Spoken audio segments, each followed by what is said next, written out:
We think of America as the richest, most powerful nation in history. But what if I told you that for the first 100 years after it was discovered, Europe's biggest empires basically saw it as a giant, useless roadblock? This is the wild story of how a continent that was just an afterthought somehow became the center of the world. Seriously, it's hard to believe, but after Columbus bumped into the Caribbean, the real prize for Europe wasn't North America at all. For more than a century, they just saw it as this massive, boring obstacle that was in the way of the real goal, the spices and riches of Asia. So that's the billion-dollar question, right? How in the world do you go from being the useless lands to the #1 superpower on the planet? Well, the answer is a crazy story of war, big ambitions, and frankly, a whole lot of luck. Okay, so it all kicks off when these big European powers finally start looking north and begin a mad dash to claim a piece of the pie. What's so fascinating here is you can see everyone's priorities. Columbus finds gold, right? So Spain immediately goes all in on Central and South America. England tries to get in on the action with Roanoke, but poof, the whole colony just vanishes. It takes them decades before they finally get Jamestown to stick. And all this time, France is quietly claiming this enormous chunk of land right down the heart of the continent. Well, eventually, all these competing claims were bound to explode. And this wasn't just some small skirmish, you guys. This was part of a global showdown to see who would be the top dog. And North America was the main arena. And Britain wins, big time. France is basically kicked off the continent, so now Great Britain controls this gigantic American empire. But, and this is a huge but, victory was incredibly expensive. And that giant bag of war debt you see, that's the little seed that's about to grow into a revolution. Yep, that massive war debt leads us directly to the next and even crazier chapter, the birth of a brand new nation. This really breaks down the chain reaction perfectly. Britain is flat out broke from the war, so it turns to its American colonies to help pay the bills. They slap on a bunch of new taxes, but the colonists, who have absolutely no say in the British government, are furious. And that simple, powerful idea, no taxation without representation, it just snowballs from protests into a full-blown war for independence.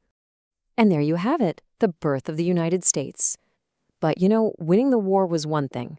Actually building a functioning country, that turned out to be a completely different and much, much harder problem to solve.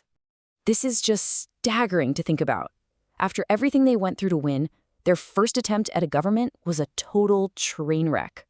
The states were all acting like their own little countries, and the whole American experiment was about to collapse almost as soon as it started. So they had to go back to the drawing board. And the result was the U.S. Constitution, which was this pretty radical idea that created a strong central government. This was the foundation they desperately needed to give the new nation a real shot at survival. Now, with a stable government holding things together, the United States was ready for its next big phase, growing at an explosive, almost unbelievable rate. $15 million. Now, in the early 1800s, that was an absolutely colossal amount of money. And what it bought might just be the greatest real estate deal in the history of the world. See, Napoleon over in France was tangled up in wars all over Europe, and he needed cash, and he needed it fast. So he offers to sell the entire Louisiana territory to the U.S. And with the stroke of a pen, the young country literally doubles in size. It was an incredible moment. And the expansion just kept rolling at this breakneck speed. They buy Florida from Spain. They annex Texas, which had been its own country for a bit. Then a war with Mexico adds California and the entire Southwest to the map. I mean, within about 50 years, the United States stretched all the way from the Atlantic to the Pacific. But as the nation was getting bigger and bigger on the outside, a deep, poisonous crack was forming on the inside, one that was about to shatter the entire country. And that issue was slavery. It was this fundamental moral and economic divide that just couldn't be fixed.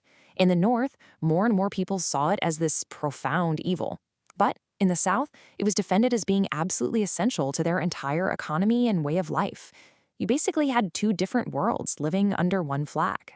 The final straw, the thing that pushed everything over the edge, was the election of Abraham Lincoln.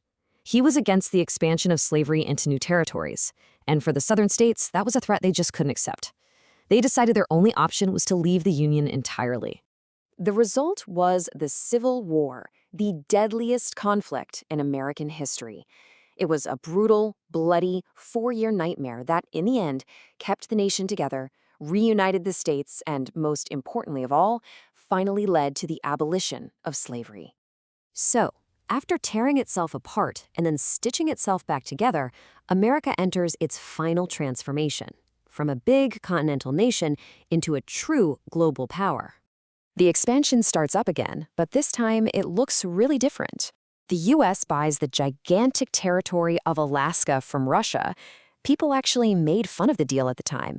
And then, in a much more controversial move, it annexes the sovereign kingdom of Hawaii after American businessmen had already overthrown its queen. And this question was at the absolute heart of that whole debate. For 100 years, America's whole thing was staying out of other countries' messes. But now, a new argument was emerging, that to protect its own interests, America had to get involved out in the world. This was a massive, massive shift in thinking. And that shift in thinking quickly became reality with the Spanish-American War. In a very short, decisive war, the U.S. defeated Spain, basically ending its once unstoppable empire. And all of a sudden, the United States had its own overseas territories. It was officially an imperial power on the world stage. And this, right here, was the final piece of the puzzle. The Panama Canal wasn't just an incredible engineering project, it was a strategic masterpiece. It meant America's powerful new navy could move super fast between the Atlantic and Pacific, projecting its power across the entire globe. So by 1914, the same year World War I kicks off, the transformation is complete. The continent that was once ignored was now a nation that stretched from sea to shining sea, with a powerful military and real global clout. The only question left was what on earth was it going to do with all that power?